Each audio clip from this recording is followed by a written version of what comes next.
welcome to this tour of the StarCrosser, a ship for a roleplay that in a world that doesn't exist, starring this character you're looking at right here, Wyrran. I don't know how to pronounce my own character's name. Ignore that. We're currently in the world where I built it in this world and made a copy. The copy's sitting in my files. This is the main world. I deleted all the stuff I had for editing it, and it's just the ship itself. And so, also there's an invisible platform that I'm standing on that reaches out in a lot of directions. Currently standing in the corner of it. Right here. This is the corner. I can't go anywhere past here. And also, I'm all in adventure mode. Survival adventure mode, so I can't break anything, and I should be fine. The only thing I could possibly destroy is something I'm going to be very careful not to destroy. So we're going to do this tour. I'm going to show you my imagination brought into this game, so you can kind of get a feel for how this handsome idiot boy lives here. Also, look at this skin. We got a cape and everything. Okay. Time to look at the StarCrosser. There it is. It's beautiful. Don't worry, I can't fall off into the void or anything. It's just floating here in space. It's got two big engines on either side, and an even bigger engine on the back. It's got windows, anti-grav thingy so it can hover.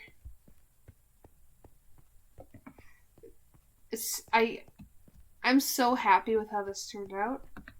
I enjoyed making this. I stayed up till like 3 a.m. yesterday making this, and it's so beautiful. StarCrosser, that's what I named it. And this thing is the thing that crashed onto the planet, and it's like half broken on the inside, all fizzled out. There's like a shack built over the front end of the cockpit here, like around that entrance. You can see into the kitchen there where Levi and Wyrran would have had their salad and cake.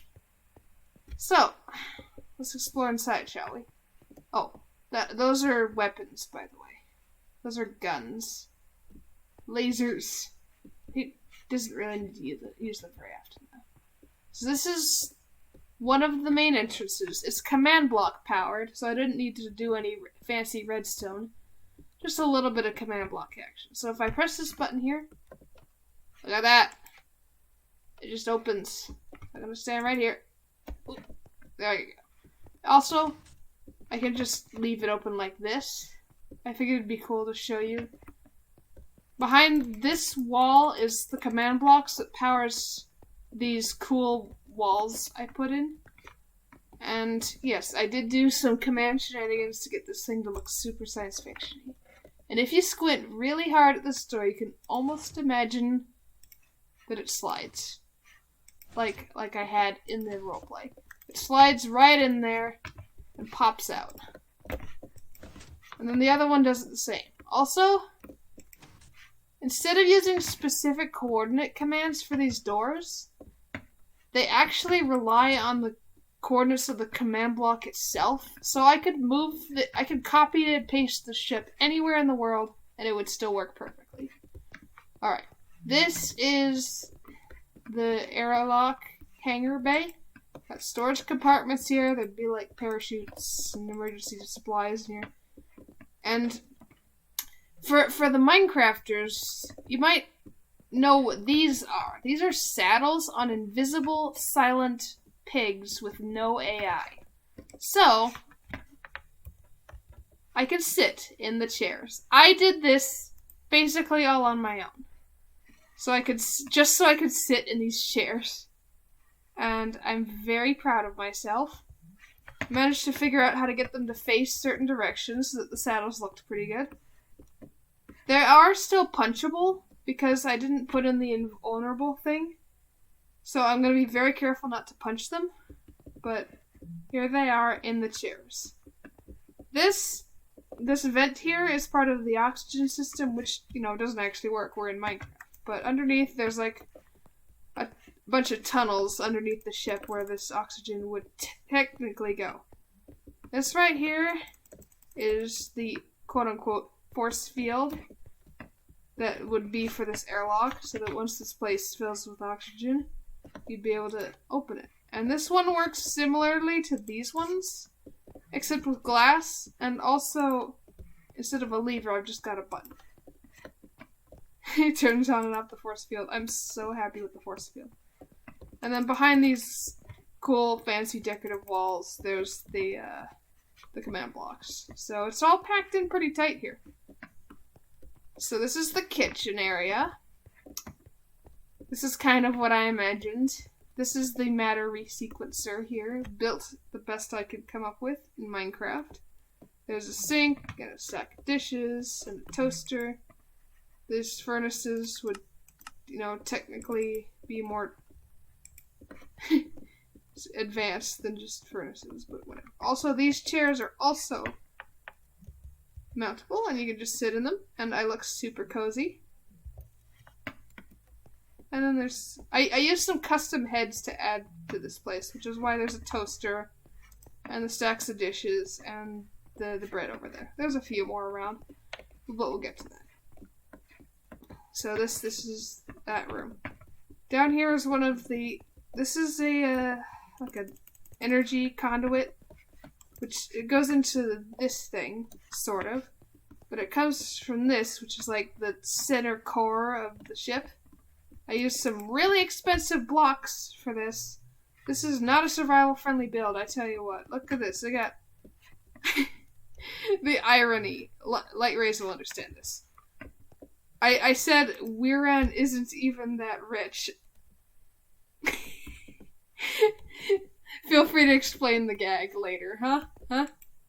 So more storage compartments. I just kind of decorated it with a bunch of random stuff. And for those of you with a keen eye, you'll notice that these, somewhere on the other side of this is those anti-gravity things, but there's a bit of thickness in the wall there.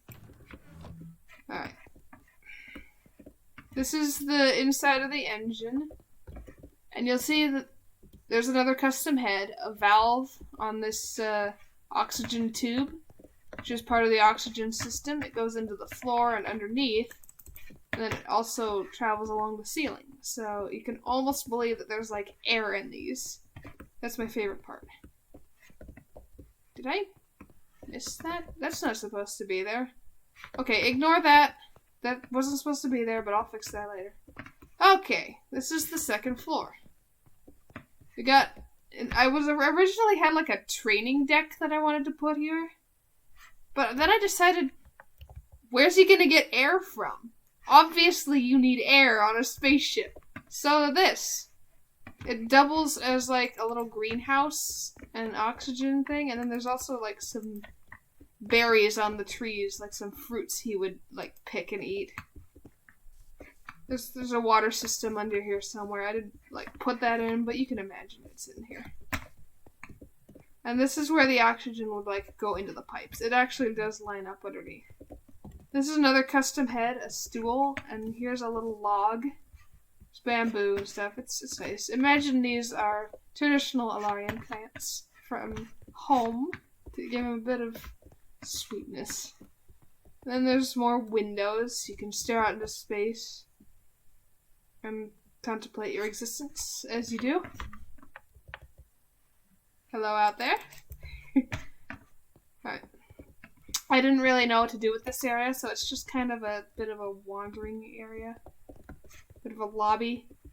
So up here, these are the quarters. This place can hold up to 4 people, technically, if you go strictly by Minecraft bed spawning rules. Like, there could be 2 people in here and then 2 people in the other room. They're identical and mirrored. Got a lovely view of the weapons doing the shooty shoots. There's some books to read. This very fancy lamp with a custom head and some storage compartments for all your needs. You know, where you can store your tiny plushy greens and volcanoes. That's what you put in storage units. back here's the bathroom, because when you gotta go, you gotta go. Even aliens gotta do it. We got some toilet paper. I went for a very, not alien bathroom. It's very normal. Except for this, mist-based shower system that I came up with. There's towels and toilet paper. We got a battery sequencer. It's not just for food. You can make toilet paper, too. And this place recycles everything. Just like a la Star Trek. So you can imagine that. I'll let you imagine that. And of course there's another air vent here. And then on the other side, it's the same. I've just got different things at the storage compartments. Look at this little Mumbo plushie. It's so cute. I'm holding a tiny Mumbo. You can't get mad. And yeah, again, same thing, just reversed. And then the last part of the ship is the cockpit. And again, another seatable chair where I can stare out into the empty void of space and ponder my existence. There's the steering wheel mechanism thing. Imagine it kind of like those things you see on planes. Similar. And there's a bunch of panels here where there'd be information. They're pressure plates, but you gotta use your imagination a little bit. And it's very bright in here. And as you can tell, you can probably tell, I have a shader pack and then a special sky to make this place just feel a little more complete. And that's the entire ship. It feels bigger than it would actually be. I imagine this is pretty small. Also, yeah, it looks like I didn't quite finish this top area, but it looks okay without it, so whatever. Alright, that pretty much concludes it. It's a bit more than can just be explained with screenshots, so that's why I decided to do a proper video tour. And that is the StarCrosser. A beautiful, state-of-the-art Valarian ship meant for 2 people, but can comfortably suit 4. Thank you for watching, and hope you enjoy. I'll see you back wherever. I don't know what I'm trying to say. Outro! Insert outro here. Yay! Outro! Oh. Also, this void is creepy. Just, this would be creepy enough with the normal Minecraft textures, but, the stars are so surreal. This feels like a dream. Am I gonna wake up? Someday. Someday poor Wyrran will leave the forgotten landfill and make his way to somewhere better. Little does he know he's fine where he is. Alright. See you later. Stop recording.